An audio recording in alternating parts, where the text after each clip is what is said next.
నుదుటిన బొట్టు పెట్టుకోవడానికి కొంతమంది హిందువులు సిగ్గుపడుతూ ఉంటారు. హిందూ ధర్మంలో తిలకధారణకు అత్యంత ప్రాముఖ్యత ఉంది. బ్రుకుటికి మధ్యలో ధరించే ఈ కుంకుమ వల్ల కొన్ని నాడులు ఉత్తేజితం అవుతాయని శాస్త్ర పరిశోధనలో తేలింది. అలాగే ఎదుటివారు మన ముఖము చూడగానే కనిపించే ఈ బొట్టు వల్ల దృష్టి దోషం కూడా ఉండదని చెబుతారు. నుదుటి యందు సూర్యకిరణాలు సోకరాదు. ఇది ఆరోగ్య సూత్రం. మనలోని జీవాత్మ జ్యోతి స్వరూపుడిగా మధ్యమంలోని ఆజ్ఞాచక్రంలో సుషుప్త దశలో హృదయస్థానంలో అనగా అనాహత చక్రంలో ఉంటాడు. ఈ బొట్టు ధరించడం వలన మనిషి భక్తి ముక్తి కలిగి నిజాయితీగా ఉండడానికి ఉపయోగపడుతుంది. అంతేకాదు నుదుటిపైన బొట్టు ధరించిన వారిని చూస్తే ఎదుటి వారిలోని పవిత్ర భావనను కలుగు చేస్తుంది.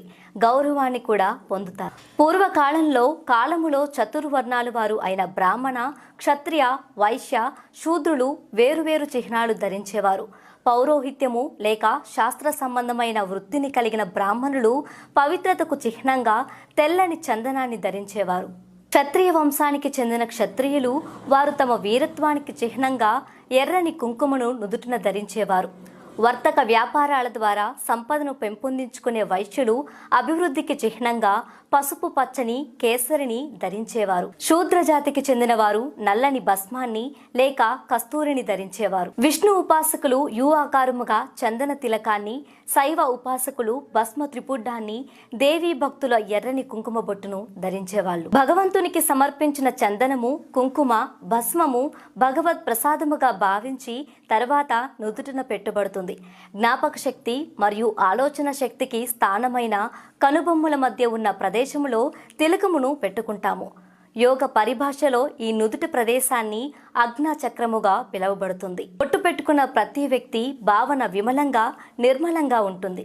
ప్రతి మనిషిలోనూ దైవాన్ని చూస్తూ మానవ సేవయే మాధవ సేవ అన్న భావనతో వ్యవహరిస్తారు. ఈ భక్తి భావన అన్ని కార్యకలాపాలలోనూ వ్యాపించుగాక, నేను అన్ని వ్యవహారాలలో ధర్మబద్ధముగా ఉందునుగాక అనే సంకల్పంచే బొట్టు పెట్టుకోబడుతుంది.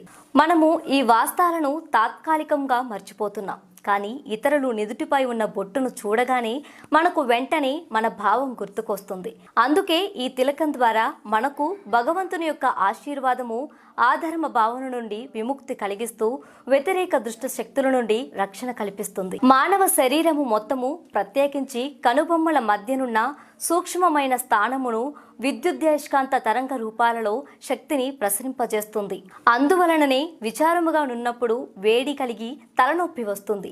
తిలకము లేక బొట్టు మన నుదుటిని చల్లబరిచి వేడి నుండి రక్షణనిస్తుంది. శక్తిని కోల్పోకుండా మనల్ని కాపాడుతుంది. కొన్ని